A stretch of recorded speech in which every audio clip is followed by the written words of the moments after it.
Students अभी तक देख रहे थे कि भारतीय राष्ट्रीय कांग्रेस की स्थापना ए.ओ. ह्यूम द्वारा किस प्रकार की गई। उसके बाद जो भारतीय राष्ट्रीय कांग्रेस में योगदान रहा है उदारवादी नेताओं का और उग्रपंथी नेताओं का, उसके तहत आज हम चर्चा करेंगे भारतीय राष्ट्रीय कांग्रेस की स्थापना में उदारवादी जो नेतृत्व था उसका इतिहास क्या क्या था, और इसका जो मुख्यतः हम काल मान सकते हैं वो 1885 ईस्वी से लेकर 1905 ईस्वी तक के काल को हम मान सकते हैं कि इसमें उदारवादी नेतृत्व का एक योगदान रहा है भारतीय राष्ट्रीय कांग्रेस में। और उन्होंने किस प्रकार अपनी मांगे रखी, किस प्रकार अंग्रेजों के साथ कुछ समझौते किए और उनका विरोध किस प्रकार उग्रपंथी नेता करते हैं, तो कुछ ऐसे ही चर्चा हम यहाँ पे करने वाले हैं। तो आज का हमारा टॉपिक होगा उदारवादी विचारधारा या उदारवादी आंदोलन का इतिहास किस प्रकार रहता है। इसमें देख रहे हैं कि 1885 ईस्वी में भारतीय राष्ट्रीय कांग्रेस की स्थापना के साथ ही भारत का स्वतंत्रता संग्राम भी प्रारंभ हो गया। मानते हैं हम मोटा मोटा 1885 से 1947 ईस्वी तक का भारतीय का स्वतंत्रता संग्राम का काल मानते हैं। तो प्रारंभ में ये आंदोलन की जो गति थी बहुत धीमी थी, और इसका कारण भी ये रहा कि कांग्रेस का ये कि शैशव काल मानते हैं, शुरुआती काल मानते हैं 1805 से 1885 से 1905 ईस्वी। ये समय जो था वो सुधारवादी तथा वैधानिक युग के नाम से भी जाना जाता है, क्योंकि कांग्रेस पर उदारवादियों का प्रभाव रहा। इन उदारवादियों ने राजनीतिक भिक्षावृत्ति की नीति अपनाई थी, परंतु इस नीति ने 19वीं शताब्दी के अंतिम तथा 20वीं शताब्दी के प्रारंभ चरणों में उग्रवादी विचारधारा को भी जन्म दिया था। 1885 से 1905 ईस्वी के दौरान कांग्रेस का मुख्य जो उद्देश्य था वो संवैधानिक, आर्थिक, प्रशासनिक सुधार एवं नागरिक अधिकारों की सुरक्षा की मांग करना था। इस समय तक कांग्रेस को जन समर्थन भी प्राप्त नहीं हो सका था। मुख्य रूप से शिक्षित मध्यम वर्ग तक ही इसका प्रभाव मान सकते हैं। इसकी जो प्रारंभिक नीतियां थी और कार्यक्रम थे वो मानते हैं कि कांग्रेस के जो आरंभिक नेताओं की एक धारणा थी कि स्वतंत्रता की प्राप्ति के लिए राजनीतिक संघर्ष प्रारंभ करने की स्थिति अभी उत्पन्न नहीं हुई है, इसलिए राष्ट्रवाद की भावना विकसित करना, राजनीतिक प्रश्नों पर जनता की रुचि उत्पन्न करना और जनमत का संगठन करना अधिक आवश्यकता। देखो तीन बातें यहाँ निकल के आती है। राष्ट्रवाद की भावना विकसित करना, जो एक 1857 के बाद एक प्रवाह के रूप में हम देख रहे हैं, और उसी चीज पर इन्होंने फोकस किया है कि लोगों में इसकी भावना को कैसे विकसित किया जा सके। दूसरा था राजनीतिक प्रश्नों पर जनता की रुचि उत्पन्न करना, क्योंकि अभी तक जनता कोई राजनीतिक स्तर पे कोई लेना देना नहीं था, तो राजनीतिक जो प्रश्न थे उनको जनता तक पहुंचाना और उसमें जनता भी जो है वो राजनीतिक प्रश्नों पर रुचि ले, तो ऐसा कुछ माहौल वो क्रिएट करना चाहते थे। और अगला था जनमत का संगठन करना अधिक आवश्यक था, और जनता का क्या मत रहा है तो उनका भी कहीं न कहीं जो संगठन स्थापित करना बहुत जरूरी है। कांग्रेस का दूसरा उद्देश्य सरकार के समय सार्वजनिक मुद्दों से संबंधित मांगों को ध्यान में रखना और देश के प्रबुद्ध देशवासियों, नेताओं, कार्यकर्ताओं के मध्य राष्ट्रीय एकता की भावना जागृत करना था। संक्षेप में जैसा कि स्वतंत्रता संग्राम में कहा गया है कि प्रारंभिक दौर के राष्ट्रवादियों ने अपनी आर्थिक और राजनीतिक मांगों को इस दृष्टि से तैयार किया था ताकि वे भारतीय जनता को एक समान आर्थिक और राजनीतिक कार्यक्रम के आधार पर संगठनबद्ध कर सके। तो ये एक प्रारंभिक कार्यक्रम था उदारवादियों का। अगला देखते हैं कि संवैधानिक सुधारों की मांग। उदारवादी राष्ट्रीयता की इस मांग से पूरी तरह परिचित थे कि अंततः भारत को अंग्रेजी दासता से मुक्ति मिलनी चाहिए, लेकिन इसके लिए वे क्रमिक प्रयास के पक्ष में। देखो क्रमिक शब्द जो आया है, क्रमिक, धीरे धीरे हमें उस तक पहुंचना है।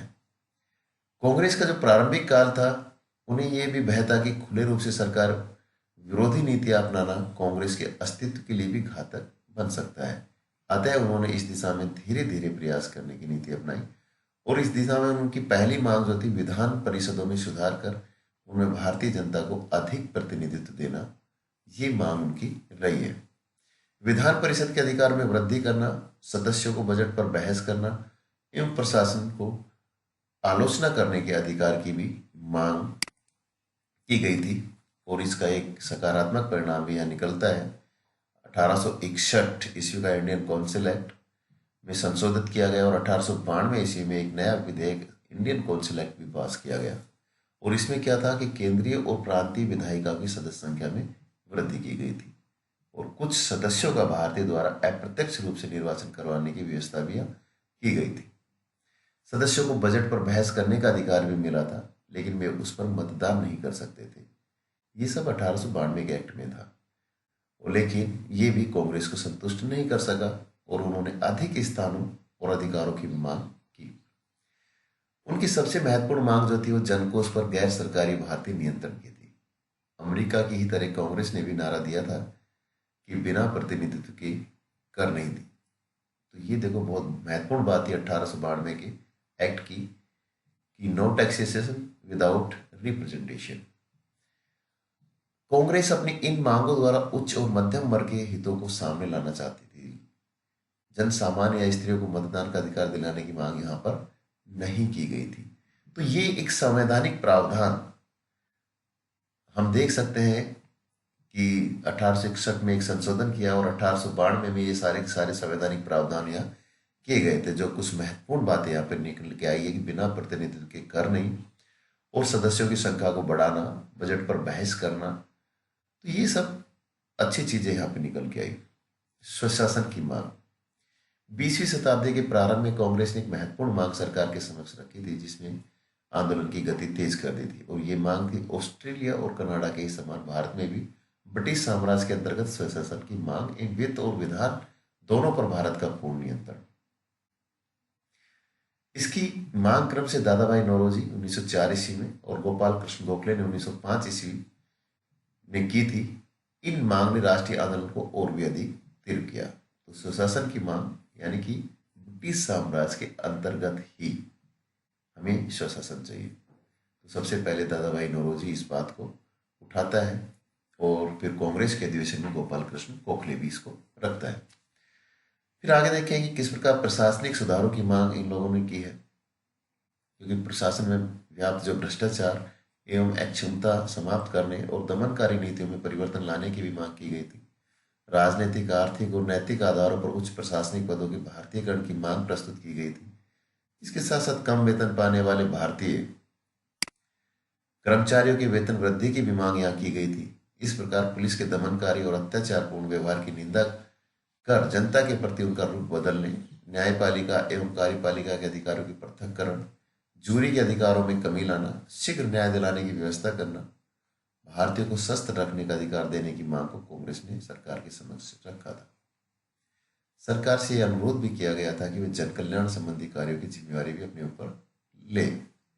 शिक्षा, तकनीकी एवं उच्च शिक्षा, चिकित्सा तथा स्वच्छता, उद्योग, कृषि के विकास के लिए समुचित प्रयास करने तथा विदेशों में बसे भारतीय मजदूरों की स्थिति सुधारने की भी मांग यहाँ कांग्रेस करती है, परंतु देशी मजदूरों की स्थिति में सुधार लाने के लिए आंदोलन नहीं किया गया था। तो ऐसा संभवतः भारतीय पूंजीपतियों के हितों को देखकर उन्होंने किया था कि यहाँ पर अगर ऐसा करेंगे तो उनको मजदूर नहीं मिल पाएंगे। तो ये कुछ मांगे यहाँ पर प्रशासनिक सुधारों के लिए कांग्रेस के द्वारा अंग्रेजों के समक्ष की गई थी। अगला देखते हैं कि नागरिक अधिकारों की सुरक्षा एवं विदेश नीति की आलोचना। प्रारंभिक युग में कांग्रेस का दूसरा महत्वपूर्ण कार्य था नागरिक अधिकारों की सुरक्षा की मांग उठाना।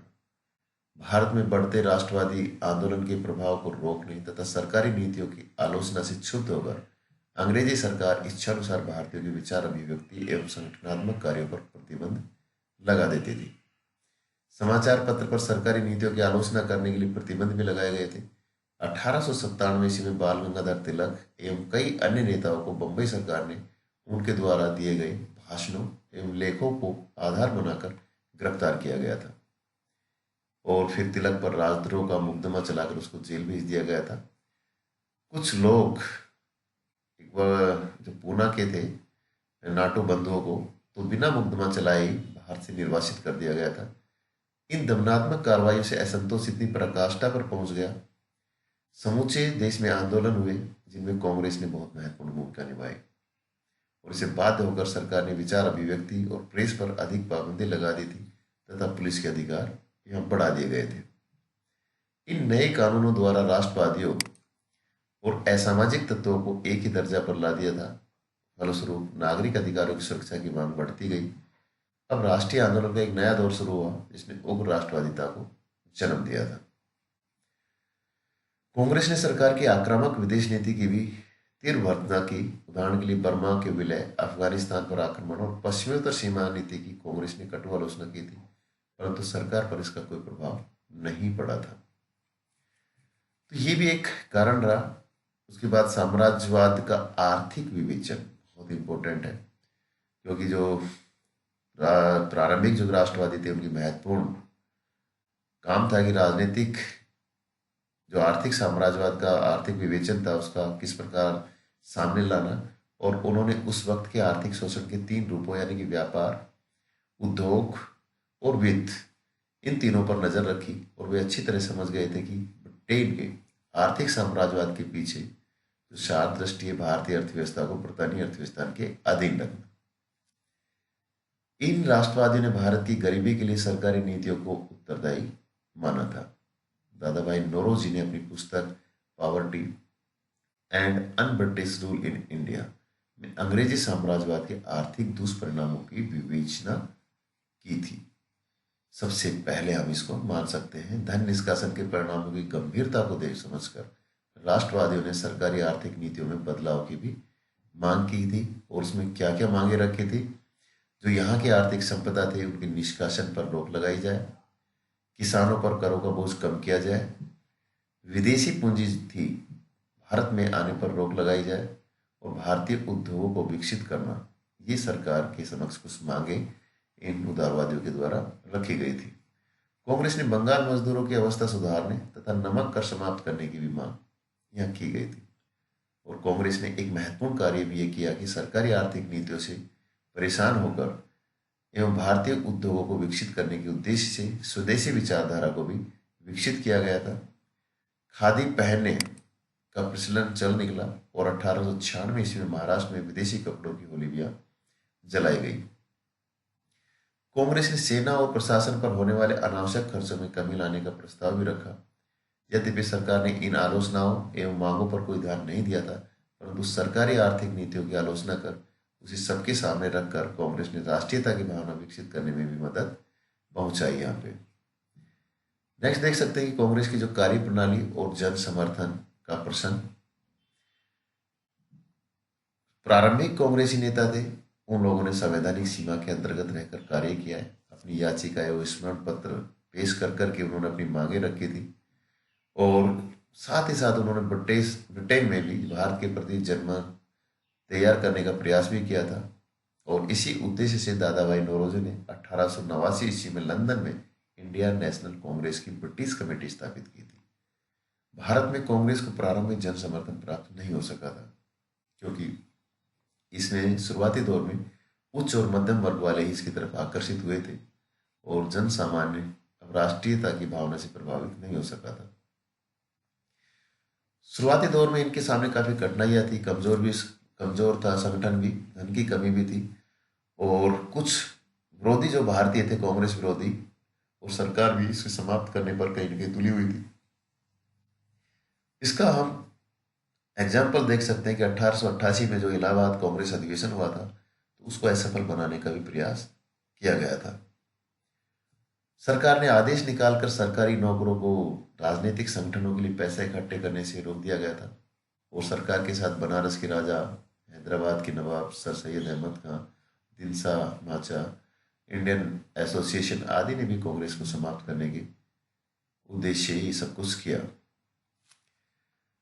अंग्रेज अधिकारियों ने मुसलमानों, पारसियों, हिंदुओं, जमींदारों, धनी वर्ग के हिस्सों को भी कांग्रेस से अलग करने का प्रयास किया था। सर सैयद अहमद खान ने तो कांग्रेस से मुसलमानों को अलग रखने की गरज से 2 संगठन भी स्थापित किए थे और वो थे मोमडन एजुकेशन कांग्रेस और यूनाइटेड पैट्रियट एसोसिएशन, लेकिन ये सफल नहीं हो सके थे।